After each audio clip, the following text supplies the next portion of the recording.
সাংবাদিকদের ওপর ন্যক্কারজনক আক্রমণ। বিধানসভায় সাংবাদিক নিগ্রহের কড়া সমালোচনা মুখ্যমন্ত্রীর। 7 এফআইআর দায়ের করে গুন্ডা দমন আইনে মামলা পুলিশের। বাম ছাত্র যুবদের মিছিলে কুখ্যাতরা কেন? ওয়াটগঞ্জ, একবালপুর, খিদিরপুর, রাজাবাগানের 5 নাম দিয়ে প্রশ্ন শুভেন্দু অধিকারীর।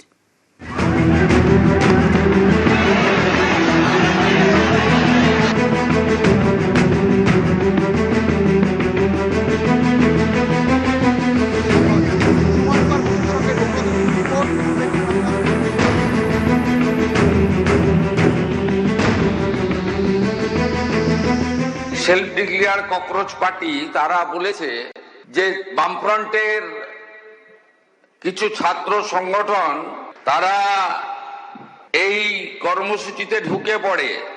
ছাত্র ছিল বলে আমার জানা নেই, কারণ ওদের কোনো কলেজ ইউনিভার্সিটিতে অস্তিত্ব নেই।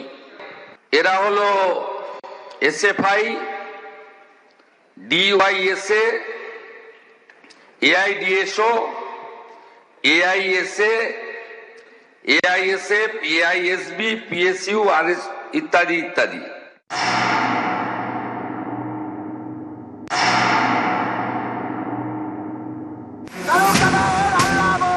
দিল্লির ছাত্র আন্দোলনের রেশ কলকাতায়। নিট প্রশ্ন ফাঁস ইস্যুতে ককরোচ জনতা পার্টির সমর্থনে কলকাতায় মিছিল জমায়েতে তুমুল বিশৃঙ্খলা। আন্দোলনের নামে নৈরাজ্য।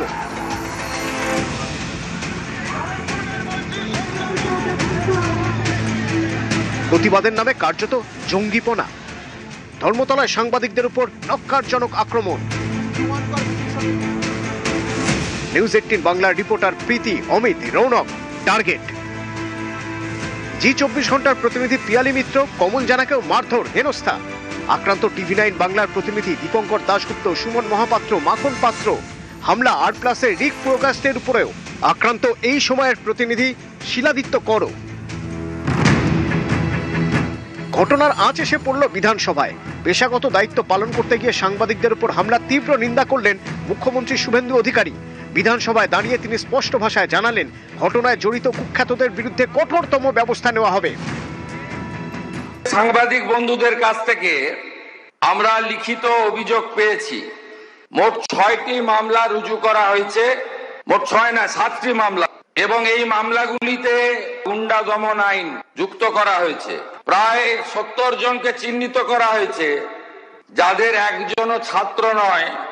Afroz of Rajabagan, Nahid of Khidirpur, Tanvir and Nizam of Ekbalpur, Rahul Jamal of Watgunge. এই 5টা গুন্ডার নাম আমি এখানে ঘোষণা করলাম। গুন্ডা দমন আইনে এমন ব্যবস্থা নেব যাতে একদিন নয়, এই গুন্ডাদের 3 পুরুষ মনে রাখে।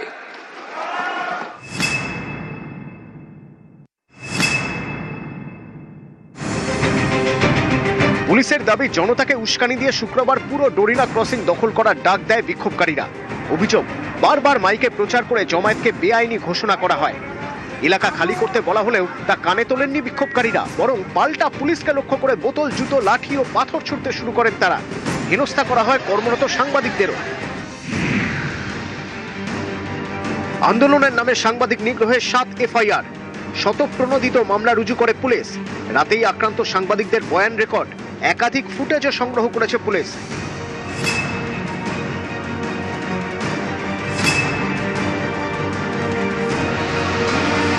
আন্দোলনের নামে সাংবাদিক নিগ্রহ। শুক্রবার রাতে আহত সাংবাদিকদের দেখতে এসএসকেএমে যান মুখ্যমন্ত্রী। হাসপাতাল থেকেই হামলাকারীদের বিরুদ্ধে কড়া ব্যবস্থার হুঁশিয়ারি দেন মুখ্যমন্ত্রী। শুক্রবারীরা চিহ্নিত হয়ে গেছে, কয়েকটা দিন অপেক্ষা করুন, এদের কি করতে হয় আমি জানি। শনিবার সাংবাদিক হেনস্থার ঘটনায় বিধানসভায় সরব হন মুখ্যমন্ত্রী। শনিবার বিধানসভা চত্বরে আম্বেদকর মূর্তির সামনে কালো ব্যাজ পরে প্রতিবাদ কর্মসূচিও পালন করেন বিজেপি বিধায়করা। পরিকল্পনা করেই হামলা, ছক কষে সাংবাদিক নিগ্রহ। সরব বিজেপি থেকে নব তৃণমূল। ঘটনাকে তীব্র ধিক্কার জানায়, লজ্জার ঘটনা।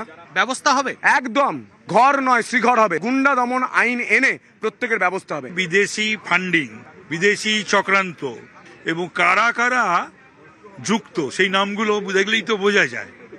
এরা তো সব এজেন্ট। ছাত্র আন্দোলন তো পশ্চিমবাংলার গত 15 বছরে তো উঠিয়ে দিয়েছে না, তো সুতরাং এরা সব কেউই ছাত্র নয়। দেখুন, মুভমেন্ট এক জিনিস, আর মুভমেন্টের নামে হুলিগানিজম, অ্যানার্কি আরেকটা জিনিস।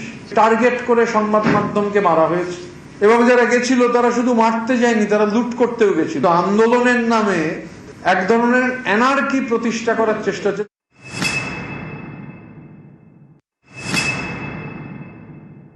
সাংবাদিক নিগ্রহের ঘটনায় সদ্য বিধানসভায় পেশ হওয়া যে গুন্ডা দমন বিল, সেই আইন অনুযায়ী ব্যবস্থা গ্রহণ করবে রাজ্য সরকার। রাজ্য বিধানসভার অভ্যন্তরে মুখ্যমন্ত্রী শুভেন্দু অধিকারী বুঝিয়ে দিয়েছেন তাদেরকে এমন শাস্তি দেওয়া হবে যে তাদের 3 পুরুষ মনে রাখবে কেন তারা এই ধরনের ঘটনা ঘটিয়েছিলেন। প্রায় 70 জনকে চিহ্নিত করা হয়েছে, যাদের একজনও ছাত্র নয়। Afroz of Rajabagan, Nahid of Khidirpur, Tanvir and Nizam of Iqbalpur, Rahul Jamal of Watgunge.